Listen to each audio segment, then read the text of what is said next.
Hey there, it's Susan Pierce Thompson and welcome to the weekly vlog. So this is a series of extremely important vlogs. This is vlog number 2 in the series, and the series is on the new Brightline eating. Last week, the vlog was the new Brightline eating, part 1, the mission. And I announced the new mission of Brightline eating, which is first and foremost, 1 million bright transformations by 2025. And number 2, after that, Brightline eating is standing with anyone who wants to stand with us, and I will be leading the charge to build that global coalition to see that global obesity rates start to trend down by 2030. Brightline eating will play a small but absolutely critical part in that global mission. So that's the mission that we're on here. This vlog here is called the new Brightline eating part 2, the phases. So what do I mean by the phases? Well, phases or stages or levels or something. I think stages or phases would be the right name. Think of it like developmental psychology. And for many, many years, I taught a college course on lifespan developmental psychology, how the human being develops mentally, emotionally, physically, spiritually throughout the lifespan. And there are stages of development. That's how lifespan psychologists see it. There's, the stage where you're in utero, then there's the stage where you're born and you're a child, and then there's the stage where you're an adolescent, and then there's the stage, and so on, adulthood, and so forth. The stages here, or the phases, are Brightline eating used to be a child. That was the first phase of Brightline eating. That was everything up till now. That was the first 7 years of Brightline eating, was phase 1. You can think of it as childhood. And now Brightline eating is entering adolescence. We all know that what happens when you enter adolescence is a little thing called puberty, which is a 2-year period of time, actually, that culminates in menarche or spermarchy, which is like, oh my gosh, it's an event that happens. But really, it's a 2-year period of time where, for one thing, there's a massive growth spurt where the organism gets a lot taller all of a sudden. Happens females about 2 years before males. That is what we're about to go through right now. We are entering phase 2, which is adolescence. One of the global differences between phase 1 and phase 2 is phase 1 was very reactive. It was not all planned out in advance with a roadmap to what was trying to be built. And that was for a very good reason, which was I wasn't really trying to build this at all. I was trying to write a book called Brightline Eating. That was what I thought I was doing, right? Everything else kind of happened because it just happened. I mean, I believe now that it was meant to happen, but it was not planned in advance. Now that we've got 7 years of building stuff under our belt, we're taking a pause. We have actually been taking a pause. If you've noticed that I've been less I've been shooting the weekly vlog consistently for years upon years without really a pause. But if you've noticed, because you're a bright lifer or whatever, that I'm less present in the community, part of that is because I've been taking a pause to assess what we should be doing from an intentional standpoint. Like, if we were to be extremely intentional about planning the whole Brightline eating ecosphere, what would it look like? And that's what we're rolling out now. It's not reactive. It's planned and intentional with you in mind, and with 7 years of data of what's amazing, what hasn't been so amazing, what's been working, what's not been working. And so in this vlog, I want to present to you the 7 ways that phase 2 is going to be qualitatively, and in some ways quantitatively as well, different from phase 1. Difference number 1, the customer journey, the Bright Lifer's journey. In other words, your experience. In phase 1, what happened was people either signed up for the 14-day challenge or the boot camp, or they read the book. And then there were a lot of other courses that they could sign up for as well. And the subjective experience of someone going through that journey was that they were always being asked to do another thing, do another thing, do another thing, do another thing. And what we're switching to now is a journey that's more true to your success and what it means to do Brightline eating, which is a smooth customer journey. Meaning, at some point you opt in, you register, you sign up, like for a gym membership. You say, you know what? I want to go to this gym. I like the way people are looking and feeling and sounding who come out of this gym every day, and I want to belong. So you sign up for a membership. Maybe you pay monthly, maybe you pay yearly. But you sign up for the membership and then you're in until you quit.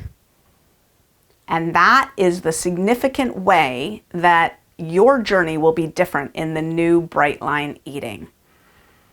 Now, I also want to say an important thing about that, which is our research shows that people who do Brightline eating, are more successful when they stay in.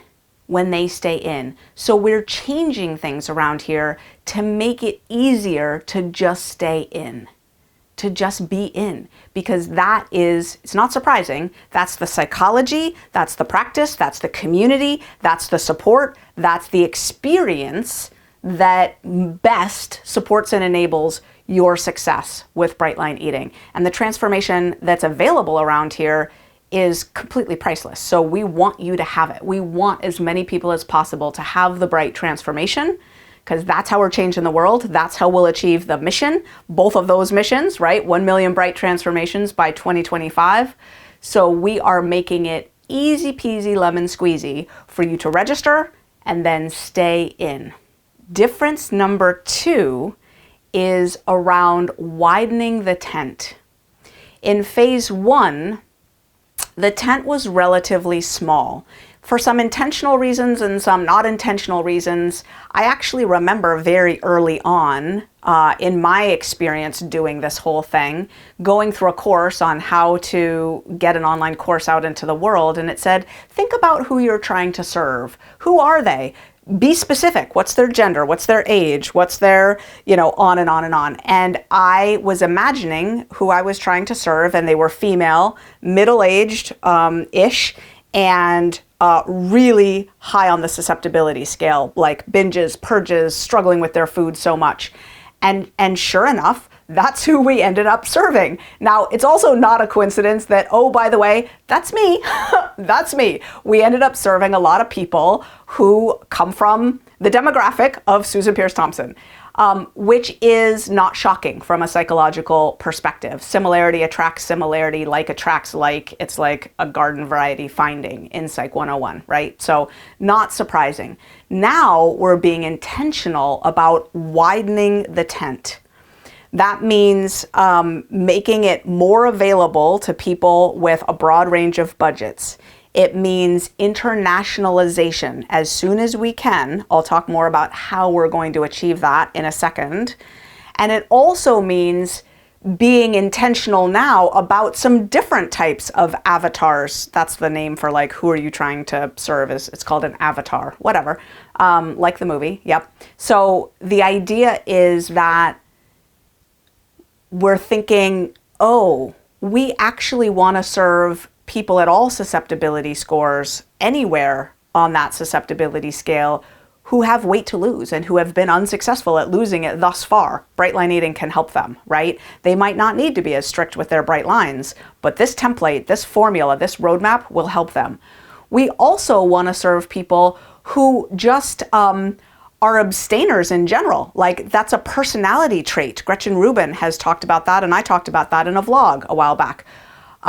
people who are abstainers and want a clear roadmap for their food. They're like, you know what? Food is complicated and confusing, and I would really like someone to tell me what to eat, please, and when, and how much. Just tell me what to do and I'll do it. Those folks are our folks as well, right? And also fitness, right? People who are maybe not going to abstain from exercise right away. There are ways that we can support them and serve them. We have not been doing a good job of that. And helping people get back into the gym after they've had some automaticity with their food.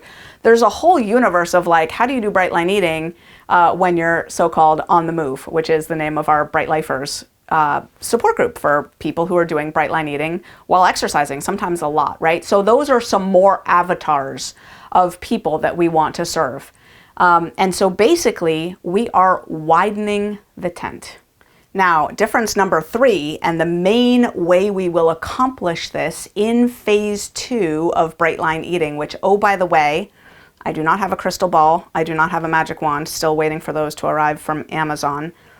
But if I did have a crystal ball, I believe it would be telling me that phase 2 of Brightline eating, this whole phase that we're talking about, it's slated to last somewhere between 3 and 5 years. That's my guess. Probably 4 to 5.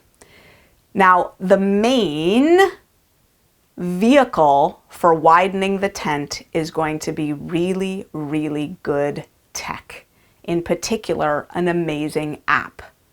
And oh, by the way, when are we starting to develop that? ASAP. Right after we get through this big change in phases that I'm telling you about, this big vlogs 1, 2, 3, 4, and the big pivot to membership that I'm talking about right now in these 4 vlogs, right away, we're starting to build the app. Now, we did try to build an app in 2016. Why would we think that we're going to be successful now where we weren't then? Well, we just have different tech leadership right now, and that is another example of the Midas touch that Brightline Eating has developed. So we had good tech for what we needed in phase 1. We had phase 1 tech, which was incredible folks who were so savvy at scouring the internet for what types of platforms were available to like merge together, to plug and play together through API interfaces, right, to deliver our programs. And oh my gosh, when I first started this and I was drowning in a sea of like, oh my gosh, I'll just go to Squarespace or Wix or Weebly or something and make up a website like on my own for $97, I didn't do that. I didn't do that because I found someone who could build a WordPress website, and we started from there. Phase 2 tech, now we have outgrown that way of doing tech, and we've had to move to something called enterprise. Enterprise level is like, you know, companies that serve a lot of customers, like companies like JetBlue and whatever, right? Those kinds of companies. And they have what's called enterprise level tech. Well, there are folks who know how to build and create enterprise level tech, including apps. And I'm going to tell you the briefest story about how one such person ended up in my path recently, because it just sort of illustrates the Midas touch that's going on around here lately. Research shows that lucky people are lucky because, in part, because they listen to their intuition. So this one day, when was this? I totally don't remember. I couldn't tell you. 2 months ago, 3 months ago, 1 month ago, I have no idea. But it was a little bit ago. I had a meeting on my calendar that I woke up that day saying, why am I doing this meeting? It is not in alignment with my strategic objectives for Brightline Eating. It's a ridiculous request. Someone wants an hour of my time to provide a reference for somebody that I could just like tell them on the phone in 5 minutes. Yes, they're good, hire them. Some consultant. Like, I was like, why am I doing this meeting? And I was about to cancel it, which was the right thing to do according to all leadership principles and time management principles. And a voice deep inside said, no, just go. You better go to that meeting. Don't know why, but maybe it'll be a good meeting. So I go to this meeting and I meet this guy. I give the reference for this person who's good. I explained why. And to explain why, I found myself telling him the whole story of Brightline Eating and what we do around here and who you are and your transformations and the book and all of it. And I think what happened is this guy went, Brightline, what? Like, you're doing what? Okay, you all are about to change the world. And I was like, yeah, we kind of are right now in our own little corner of the world. And he said, how's your tech? And I said, well, we need to up-level it because we're at this juncture and blah, blah, blah. And he said, can I introduce you to someone? I said, yeah, actually, we could use an I said, can they build an app? And he said, oh, yeah.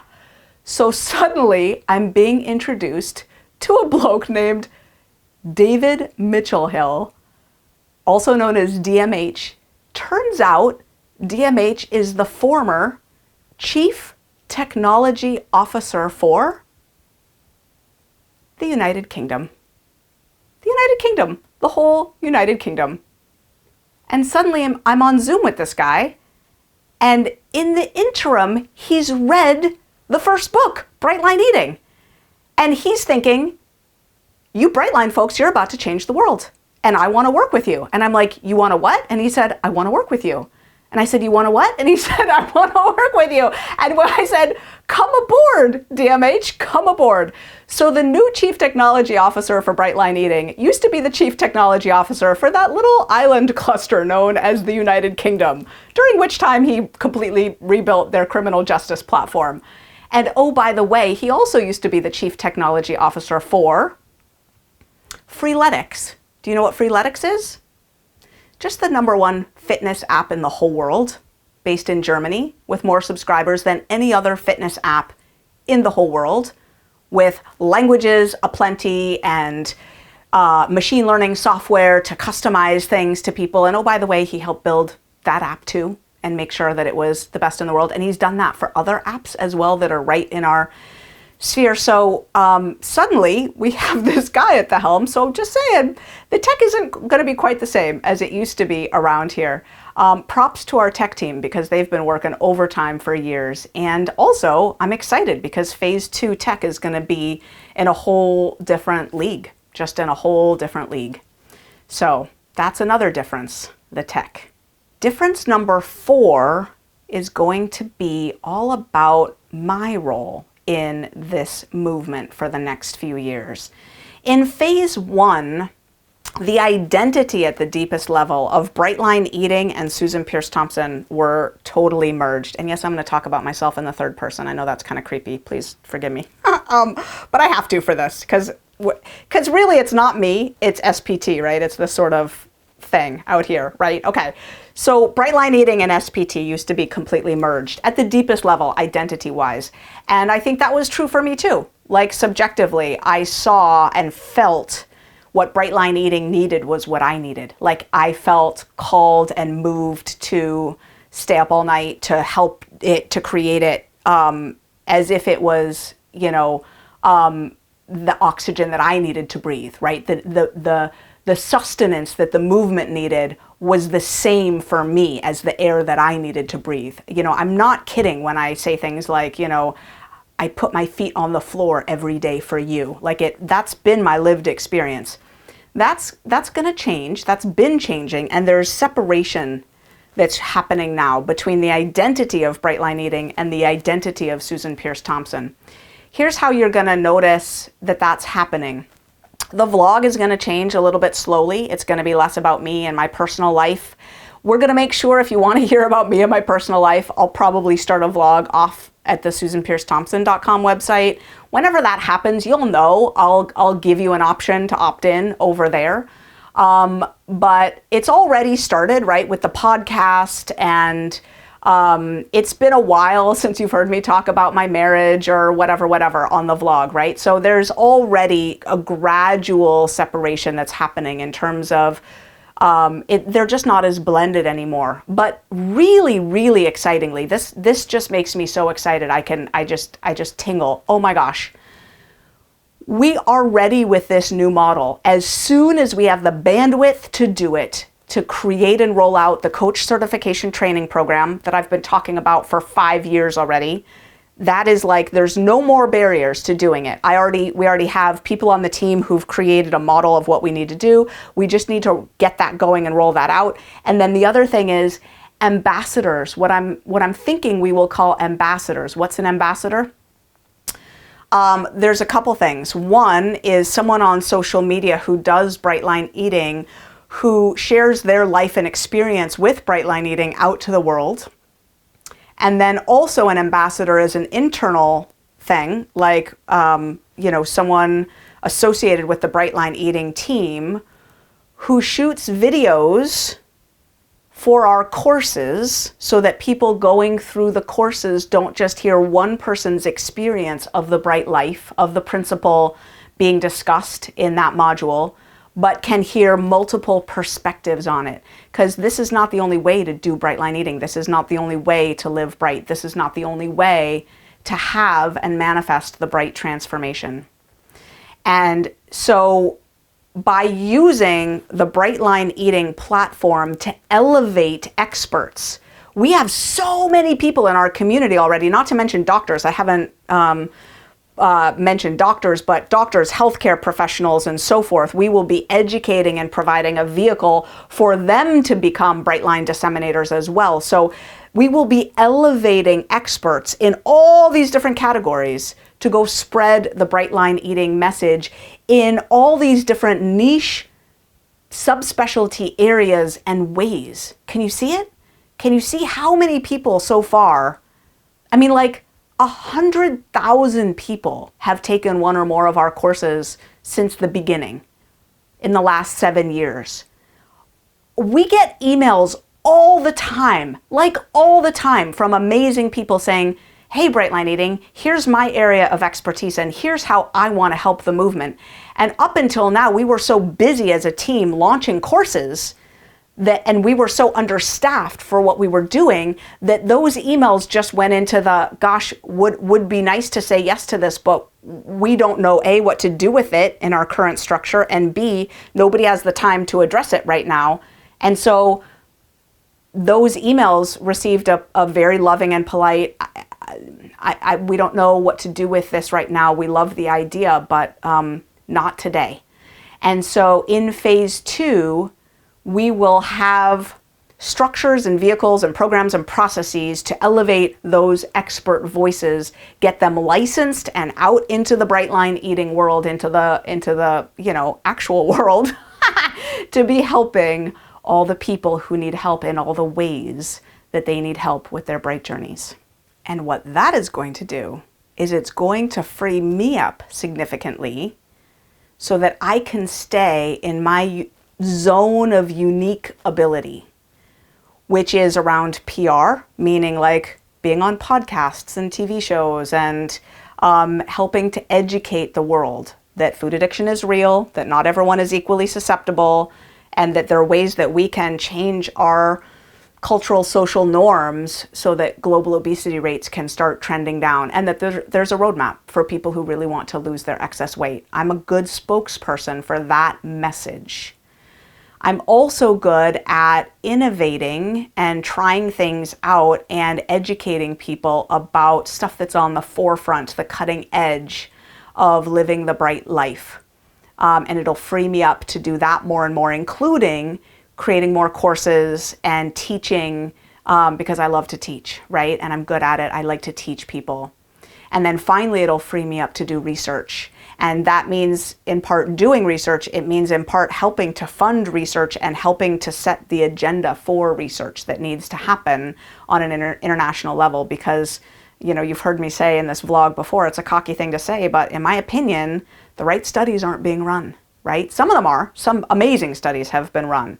But I want to get in there, like roll my sleeves up and get in there, helping to educate scientific researchers and academicians and physicians about what a solid research agenda on the science of sustainable weight loss would look like and all the different elements of it. I have notes and notes and notes and notes about things that I want to do in that way that have been left undone because I've been busy in phase 1, with all the things that the Brightline eating movement needed from me in phase 1.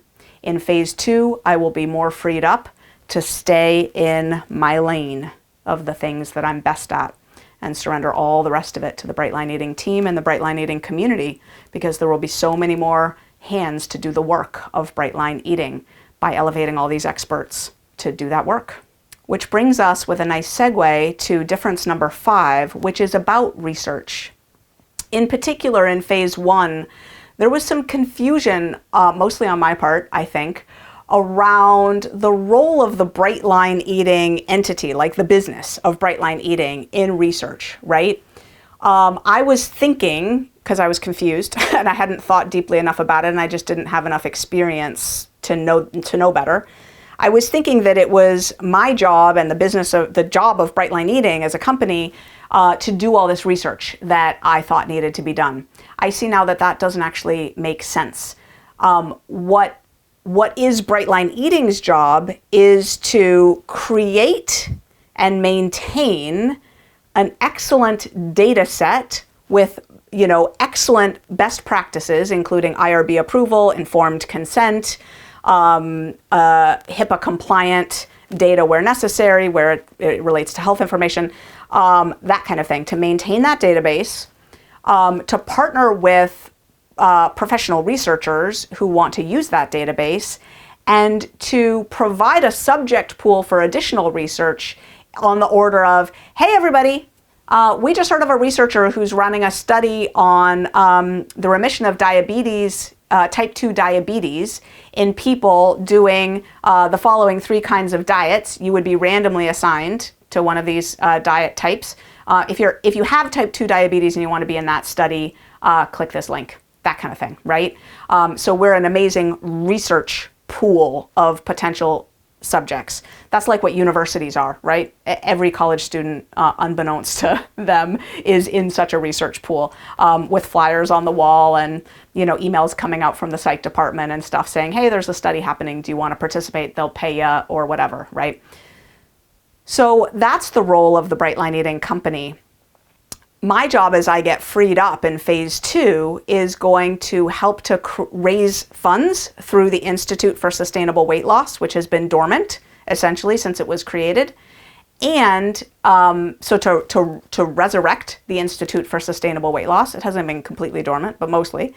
To help raise funds for that, and to make sure that an army of researchers who are already at places like Pennington and the Mayo Clinic and all the places, right, that research starts to get done through a distributed network of professionals who are already doing research and grants that are already happening and all that stuff. So research will grow up, essentially.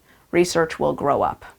And difference number 6 is that in phase 1, the curriculum of Brightline Eating was not clear yet, it was not defined yet, and it was being created on the fly in somewhat of a reactive way that was good, in the sense that as I and we together lived through the experience of helping all these people get bright and live bright and stay bright, it became clear what courses were needed. And I started creating them and offering them in turn. And now, over this incredibly innovative idea generating time that for me has felt very spiritual and very connected in my mind to the big picture of Brightline Eating and what this movement needs, some of the pages of these journals that I've been filling up, a lot of them relate to the curriculum of Brightline Eating from the highest level, meaning what is the Bright Journey in its entirety? From the first moments all the way through the most mature 20, 50 years in maintenance that's absolutely in the flow and continuing to grow and evolve and mature in the deepest ways. What is the curriculum that produces that complete transformation? And I have it all mapped out now. Now, that's the subject for another very long vlog, but I have it, and I promise I won't keep it to myself. I will be sharing it. But what matters for this vlog is that in phase 2, the curriculum that will be built or the courses that are offered will be in service of the structure of that complete curriculum. The good news is that it's finite. It's a finite curriculum. It's a finite journey. What never ends is the deepening of the practice of it. It's kind of like the serenity prayer, right? Like, grant me the serenity to accept the things I cannot change, courage to change the things I can, and wisdom to know the difference. That's very finite. It's really three things. It's two, and then the wisdom to discern between them. It's an extremely simple thing, but mastery of it, one could easily say, takes a lifetime, like true mastery, right? And all the important things are simple like that. You know, meditate, very simple. Sit there, focus on your breath. You're done, right? It's like, okay, well, that's simple, but it's hard.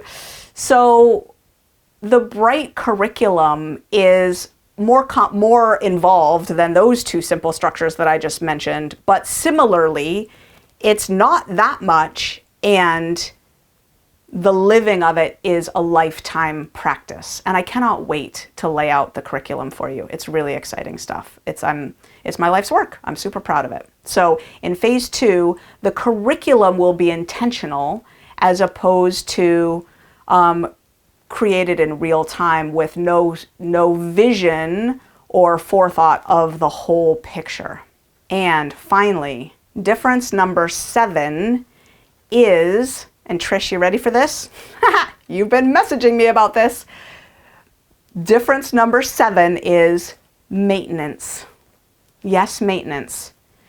In phase 1 of Brightline eating, we talked about maintenance, but it was not the focus. We were really busy helping people get bright and stay bright kind of from the beginning, right? And one example of how maintenance wasn't the focus is that in all those years, 7 years, I never created a maintenance course, not one, that was dedicated just to maintenance. We did have a lot of maintenance support in Bright Lifers for sure. We had Maintenance House where a lot of sharing happened. There's various maintenance documents. There's the last module of the boot camp is all about maintenance, and there's gold in there. Like, there's a lot of good stuff, but there's never been a whole course on it. And what I am announcing right here, right now, is that the next year of Brightline eating, this first year of phase 1, I am dubbing the year of maintenance. The year of maintenance. And I, Susan Pierce Thompson, promise you that over the next year, we will be focusing on maintenance together, starting with what it takes to prepare for that focus at all. Because maintenance is not the beginning of the journey. Maintenance in thought and in action and in mastery comes in a little ways in.